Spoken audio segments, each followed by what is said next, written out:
Hello, hello. Somebody call Sean. Mono Red Goblins is on camera. Sean. So he can hear me. We have been featuring the modern seats so far this day. However, the modern players have declined the feature match, so we are watching the Pioneer game this round. And at the top of your screen, we have Elijah playing mono white, and we have Robert playing mono red. Goblins. Holy moly. So, Goblins in Pioneer is not something that I've seen before. No, it's... I would say it's actually very good, though. Is it? Yeah, we have Goblin Rabble Masters. Okay. And, Rabble Masters are incredible. We have effectively... if we run all of the Goblin Rabble Master effects, we have 12 of them. Oh, really? Yes. Because you have Legion Warboss, and Goblin then you have the new Swee. Okay. The Dubious Monarch. The Dubious Monarch. That has recursion, too. 6. So while these players are figuring this out, let's go over our... So we're doing the top 4. Sure. We do the Team Events top 4. So the top 4 modern decks are in first place. We have Blue-White Control. Ooh. So this is actually the Blue-White deck that has the Triomes in it, so that they can play things like Leyline Binding. Okay. And stuff. So is it a 5-color deck? Yes, but all of the spells are blue and white. Yeah, it's sort of like the... I believe they call this 5-color Blue-White. So yeah, Blue-White Control in first place. Those players are 501. Second place, Mono Green Tron. That's Dan's team. We've had them on camera all day long. What a champion that man is. Third place is Jund. I believe you watched them in round 4. That's Dave. And then in 5th place, Rakdos Scam. So what a showing. Nothing crazy surprising there, although I do love to see the Jund deck at the top. Yeah. And it looks like Pioneer for the semifinals is off to a start. Quarterfinals. So semifinals. Off to a start here. We've got a Mountain and a Skirk Prospector. Is that in Pioneer? It is. That card's great. Yes, that card was in the first Dominaria. Dominaria? Yeah, just straight Dominaria, yeah. Love the choice of basic lands for the mono white player. That is the Return to Ravnica pre-release Plains. It looks like a city. That's not a Plains, dude. So they only made the Plains though. Oh, okay. What? The Return to Ravnica pre-release promo was a Plains. And only a They Plains. never did the other 4 basic lands. I'm done here. Nothing else to see. So a pile, is that a Goblin Pile Driver? And then I believe a Thalia Heretic Cathar. Hang on. Okay, so we're playing Pioneer. These are all legacy cards. Sure. Yeah, these are... We're playing, good cards. So there's another... this is the Lord, Yeah, right? this is the one from D&D. From the D&D set. The Hobgoblin. I can't think of what I traded it to Sean. He wanted Sean it loves it. Somebody call Sean. Goblins is on camera. Yeah. Sean. Your deck is on camera. Pile Driver getting in the red zone here. Gonna attack for 3. That's going to knock White Weenie down to 17. Is that a Thalia? That is a Thalia Heretic Cathar, yes. Oh no, Guardian of Thraben. Guardian of Thraben. Yeah, not the 3-mana Thalia or the 4-mana Thalia that we have now. Thalia and Tog. The Tog. Giddy Togs. Okay, so if you look in Elijah's hands there, we've got some MDFCs. I'm going to assume that those are the Brutal Cathars. Oh, okay. Yeah, that would probably be pretty good in this matchup too. Is there a card with protection from red? There's so many mono white cards that have protection from red. All I can think is Core Firewalker, and I don't think that's not legal in Pioneer. Yeah. No. So Brutal Cathar is going to come down here. Looks like that's going to exile the. Oh, he's sacking it. Oh, okay. Oh, so you can sack it to exile the top card, which Yeah. you can play until you bottle it. Gotcha. That's fantastic tech. Brutal Cathar is a red card on one side. It is, yes. Some of the tech for the mono white deck is that they'll play Brutal Cathar and then will basically take their draw for the next turn, not play a spell, go to Night, and then on their following turn will double spell, flip it back over, and take right. another card. They make a play pattern where they're just going to exile something every other turn. Yeah, and because they play reactive spells, some removal at instant speed, they get to do that. So in this case, not because we got a Luminarch Luminous Aspirin gonna hit the battlefield. That card is bonkers. You put the counter on Thalia. You can swing in for the Cathar, eh? See, I thought he wanted it on the first strike. Make it a little bit of a juicier target. He does keep that if it flips too. Yes. Yeah. I don't think that we're gonna get to a scenario when Goblins is not casting spells, though. I'm just gonna go on a limb. Say So Day Knight isn't like the original transform mechanic, where Day Knight checks the active player only. Correct. So the non-active player can cast 2 spells and it still does not become. Yeah, doesn't matter. Interesting. So this is it's the Hobgoblin card. It's the War Cry, War Chief, War. It's like a bushwhacker. Is it from Dominaria or is it? No, it's from Oath of the Gatewatch. It's the bushwhacker, except it's not a bushwhacker. I'm looking it up. Okay, I was like, we remember like the name of 14,000 Magic cards, but when it comes to goblins, I can never remember what their names are. We need Sean. Yeah, that's not Reckless Bushwhacker. Phone a friend. Let's get Sean in here so that he can tell us what the names of these goblins are. He knows what they all are. I literally have no idea. I'm going to guess that it's a goblin of some kind. It has power and toughness. At this point, just creating and we have another Brutal Cathar. Woof. So I've seen some of these mono white decks that have a Yorion companion. Mm-hmm. Is Yorion's legal in Pioneer, right? It is. So you can just play an aggro deck with 80 cards. Don't. I was just thinking about flickering Brutal Cathars. Well, the issue is that you still get the card back. Yeah, I suppose. Come back down. I suppose. It's interesting that he's ticking it up on the Brutal Cathar and not Thalia. Because, like, he's... Well, I guess it doesn't matter. Just make a giant Brutal Cathar. Yeah. What else does a guy need? And here's another pile driver. And another one of those duders. And, okay. So here this is the one that whenever 3 attack, they all get +1/+1 first strike. Yeah, this is... what is it? The Ankle Biter. Oh my god. We're so, like... Look at us, we're like, oh yeah, that's a Brutal Cathar, Thalia. We know all 3 Thalias. We know Luminarch Aspirate, and then it's like... The goblins, I have no idea what they're called. So all of these goblins are going to get into the red zone here. Legion Loyalist is that goblin. So that'll be 1, 2, 3, 4, 5, 6, 7, 8, 9, 10, 11, 12, 13? They all have first strike and trample. Yes. And can't be blocked by tokens. That is something that people don't think about, but can't be blocked by tokens is super important. Not on this board. My man Elijah does not own any tokens. Not even in his personal collection? No, absolutely not. He's never seen a token in his life. Doesn't even need to worry about that extra text on there. It's just flavor text. Yeah. Oh my gosh. Oh boy. Man, just when I thought Goblins was down and out. Look at that. Did all of this with just 2 mana. Well, yeah. We just got 2 mountains in We have Skirk Prospectors. The prospecty boy does his job. Okay. We have Skirk Prospectors, Legion Loyalists, Goblin Bushwhackers, Conspicuous Snoops, Battle Cry Goblin. So That's the one a channeled Aganjo is going to take care of one of the pile drivers. Battle Cry Goblin. This is a Battle Cry. That's what I said. Battle Cry Goblin.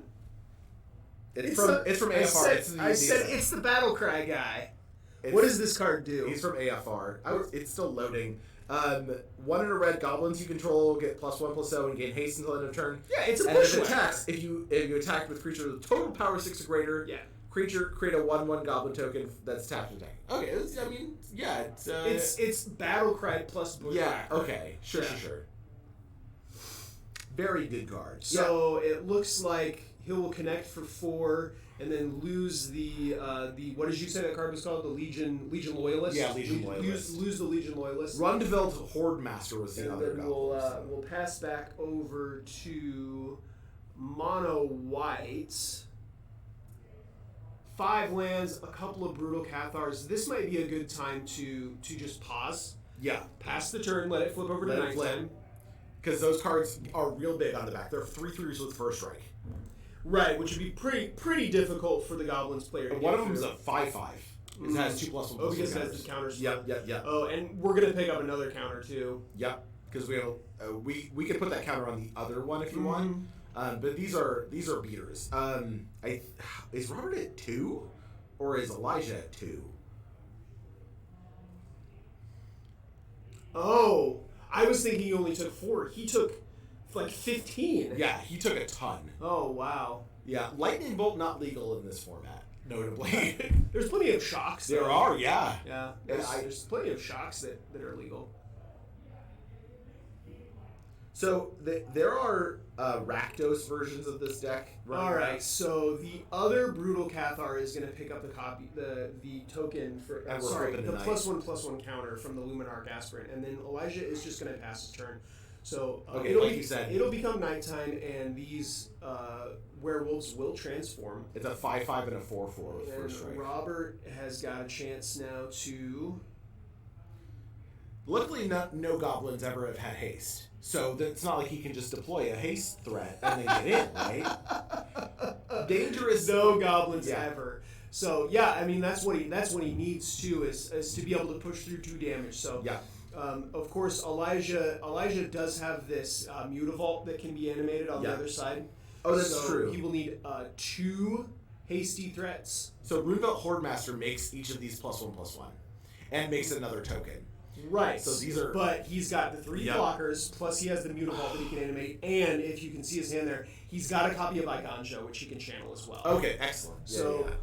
Basically, got this all sorted out. We just got to go through the motions here. So. Elijah going to take a second to overlook his options. Looks like the Mutavault is going to get fired up here. And I like this too because the Iganjo can be castled. So like worst case scenario, something happens to one of my blockers. Oh no, he's trampling over. I'm going to die. Yeah. Nope, I've got this Iganjo that can take care of one of these attacks. And Robert really doesn't want to double spell, because if he double spells, it becomes day again. And they flip it over. Yeah, he loses both other cards. And here's the Iganjo. Okay, so this does double duty here because it removes the +1/+0. +1/+0. Mm-hmm. And oh god, he has another goblin he can cast. So both of the tokens and the this is just a Plague Wind. Yeah. Brutal. And it looks like his run is still at 2 for Robert, and he will pass back over to Elijah, who is going to untap here is a draw step. And what's it going to be? I see an Adeline in hand there. Ooh. Is that an ossification? An Adeline would be a sweet play. If he plays Adeline 3, 5, 6, 7, 8, 9, 10, 11, he almost has lethal. He can hit it for 12. Oh, wait. No, if he plays an Adeline, then Adeline creates an tapped attacking creature for each other creature you control? No, just one. Just one? Okay, he can hit it for 12. Because he can play Adeline, make a token, swing with the 1/1 and the Mutavault, hit him for 12. No, I'm going to play it conservative here. He's going to hold up that ossification in his hand. Looks like the Brutal Cathars are just going to come into the red zone here, and that is going to hit him for 9. Hit him for 9, knock him down to just 4 here. And it's... Oh, he didn't make the token. Oh, yeah, he did miss the token. And that'll be it for game 1. So these players are going to sideboard, and we will be back with game 2 of the semifinals. Be right back. Love you.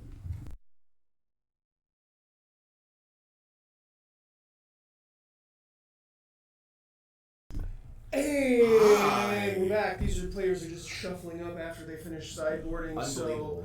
So remember when, let's see, it was 2 months ago. It was 2 months ago when we were featuring Pioneer. Yeah. And we watched Luke expertly piloting spirits. Do you remember that card that he brought in out of his sideboard when he wanted to be grindy?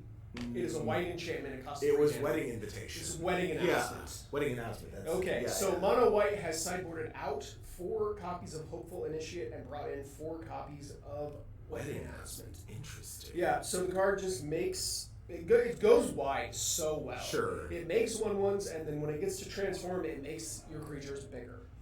Also, lost a couple copies of Giant Killer for a couple copies of Portable Hull. Okay, interesting. I like Portable Hull. Just looking, all of the creatures on Goblins are pretty small. Yeah. Giant Killer not doing too much heavy lifting. How did Goblins sideboard? They boarded a lot of like immediate removal. So we boarded out a couple copies of Conspicuous Snoop and a couple copies of Prospector. Okay. And they brought in Roast and Rending Volley. Interesting. And this is basically just hard removal, like just direct damage that's going to take care of white creatures. Yeah, sure. So these players have already gotten started here. Skirk Prospector, Hasty Boy is going to trade, and then back on Elijah's turn, a turn 2 Hopeful Initiate comes down, immediately picks up a counter. And Aspirant. Luminarch Aspirant. Luminarch Aspirant, yes. Card's busted. And then we'll pass back There's to a Roast. Goblins with a Roast to take care of this Luminarch Aspirant. You know what sounds delicious? Roasted men. Yeah. We did have Five Guys earlier today. Yeah. They taste better than you think. Back on Mono White's turn, here's another one of those beautiful planes, and 3 mana for gonna be a wedding announcement. So Mono White will get a 1/1. I do appreciate that Elijah is using the MDFC fronts to represent the doubles. So I hate those. You do? Those things. Yeah, I would rather just play an opaque sleeve and stick the card in my deck and then transform it. What about this? You get 8 copies of each card and have the sleeved back ends in your deck box, so you can just pull the back end card out. No, absolutely not. The logistics of this is like, now I have to carry around more cards. Yeah, and like, you know me, I'm always trying to carry less cards. Yeah, you do like carrying less things. And it, like, if it's you more stuff for me to keep track of. Like, yeah. I'll build a deck that doesn't have a sideboard just so I don't have to sideboard. If it were up to you, you would have a RoboCop style pocket in your leg that you where like, the deck just comes out. Yeah. Battlecry Goblin gonna get added to the battlefield here. They'll both rumble in. Mono White down to 16. Back on Mono White's turn, an Adeline is gonna get added to the battlefield, and a Portable Hole is gonna take care of the Goblin War Chief. Nope, it's the Battlecry Goblin. Yeah. That'll go away. Will Adeline rumble in? It looks like just the human token is gonna get in here. That'll make another human token. There's a lot of humans in this deck. Almost like it's a human synergy. Yeah. But are there any human synergies? Roasted men. And now Wedding Announcement just ticking up, getting that grindy value. And Robert not really putting a lot of pressure on him here. Like, not at the moment. White has Elijah has and another Roast taking care of Adeline. Roast is going to take care of this Adeline here, but I think the real problem is actually going to be this Wedding Announcement. It's just going to keep pooping out 1/1s, and then those 1/1s are going to turn into 2/2s. You see a Runevelt Hordemaster going to enter and team up with his Goblin War Chief, which is going to come across the red zone for 4 here. That's doing some work. Knocking Elijah down to 12. And the theme of the day, what does red and black decks have a hard time dealing with? Enchantments. Yeah. Because Wedding Announcement is an enchantment on both sides, right? It's not an artifact on one, enchantment on the other. It's just enchantment on both sides. Woof. Yeah. I think the way that red and black deal with enchantments largely is to kill their opponent, bring their life total to 0. Yeah. So just gotta cross your fingers and spin the wheel. Cross your eyes, jump up and down. Yeah. Those are beautiful basics. I cannot stop looking at those. Yeah. Thalia, Guardian of Thraben, and what is that guy's name? Something Bodyguard? Yeah, it's the Dauntless Bodyguard. He's here. Going to be joined by a Thalia's Lieutenant, which is going to put a +1/+1 counter on. Humans to put. Remember when you asked if there was any human synergies? Likely not, right? Here they are. Luke is in the chat. Luke knows all about Pioneer. Luke says, made another token instead of drawing. Didn't attack with 2 creatures. He only attacked with 1. Second one entered attacking. Off the Wedding Announcement. You called the wedding off, Luke? Beautiful, Luke. I didn't even know he was engaged.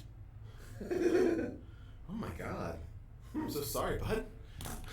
Rest in peace. Yeah.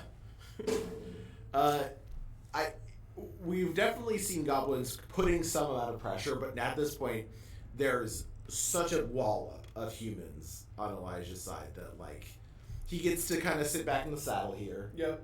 The Wedding Announcement is flipped. His creatures are all beefcakes. Yep. All hunky boys. And we love a hunky boy. And Okay, here's a Rabble Master. Okay. This does represent some... Alright, so this is an issue. Playing a Rabble Master is a problem. Well, he's not going to be able to get through all of these blockers. Did you only pay 2 mana for that? The War Chief. Oh, okay. It makes your goblins cost 1 less. Yeah, so... Yeah, the issue is that his other goblins are going to have to attack. Right. Yeah, they're going to die. And he can't get through all these blockers. No. That's what I'm saying. Yeah. So now he's got 2 copies of Mutavault, and oh man, it's a hard time for goblins. Would you ever activate your Mutavaults in response to like Athalia's Lieutenant just to get those counters on there? Oh man, that's wild. They are humans after all. Oh, Mutavaults, weirdest humans I've ever seen in my life. Yeah, they're also wizards. They are. Apparently. Oh my gosh! Yeah, this is ugh. Just good clean magic right here, as Richard Garfield intended. I think mono. This is to be clear. This mono white deck is probably one of the strongest in Pioneer right now. You can tell me that. Sure, I'll believe you. Yeah, it does, and he's gonna give Thalia's Lieutenant protection from that roast, delicious roast. And now he's just going to try to swing in. So the Rabble Master is going to be 2, 3, 4, 5/2. 6. Sorry, 6/3. Yes, 6/3. Yeah. And all of these creatures have to attack. They do. Well, the Rabble Master doesn't. And then they get +1/+0 from the Horde Master too. Yeah. Okay. So 1, 2, 3, 4, 5, 6. This is too much math for me. And then I thought Goblins was supposed to be easy. Okay, so this is an attack for 11. I know I was counting up whether or not it's lethal. Like, oh, sure. How do we have to like block everything? But still, like we lose everything in combat. I think. Yeah, because Thalia is just going to eat the Rabble Master. Once again, that's for strike. Once again, this is just a Plague Wind. And I don't know how many cards Robert has in hand here. All right. So here's the thing: if Horde Master in play, whenever a goblin dies, you get to exile the top cards. Okay, and then you get to play those cards. It's until your next the end of your next turn. So there's a conspicuous sneak. He did take out 2 of these.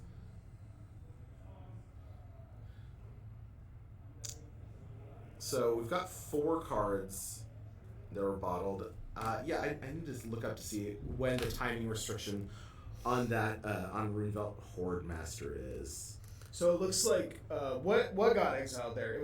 I see a Goblin Rabble Master. So okay, if it's a Goblin card, you may cast it until the end of your next turn. Okay, so tokens don't trigger it. Tokens don't. Oh, that's unfortunate. No, yeah, it does.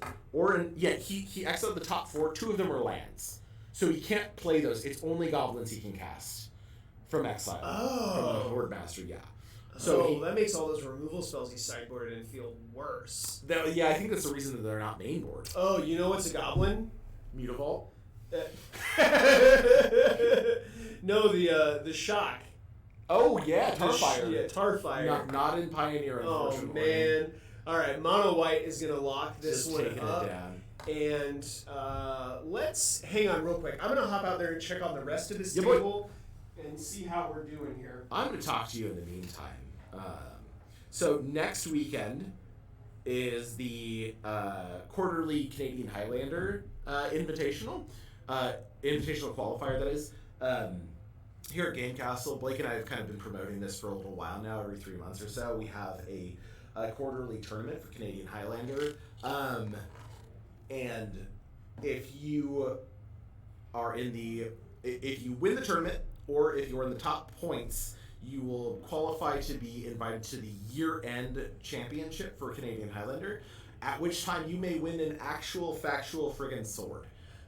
There is a sword with our Lawnlander series insignia on it that Chris has gotten for us from OCM. Price support is excellent. I believe we have oh my gosh, is it a taiga or an volcanic island? I have to check. But the price support has only gotten better and better. And generally it's a dual land each time. We are 100% proxy friendly. You can proxy your entire deck. Just make sure that it's printed and legible for your opponent to read. it's always something that I look forward to, something that everybody really enjoys. We'll have some live coverage for it, and then commentary, dependent upon whether or not Blake and I scrub out, which has happened in the past to me, and Blake makes it to top sometimes. It's Trop. Okay, thanks, Cam. A tropical island is up for grabs, and if you've ever considered playing Canadian Highlander before, come on out. What's the entry fee on this? $25 Yep. for a tropical island. Yep. You're not going to get a better deal. Probably not. No. So the Elijah's team has won this. Oh, perfect. So the finals will be back to Modern for the finals, which will be Elijah's team versus David Pound's team, which is Rakdos Scam versus Junt. Wow. We will have the finals of the OCM August Team Trios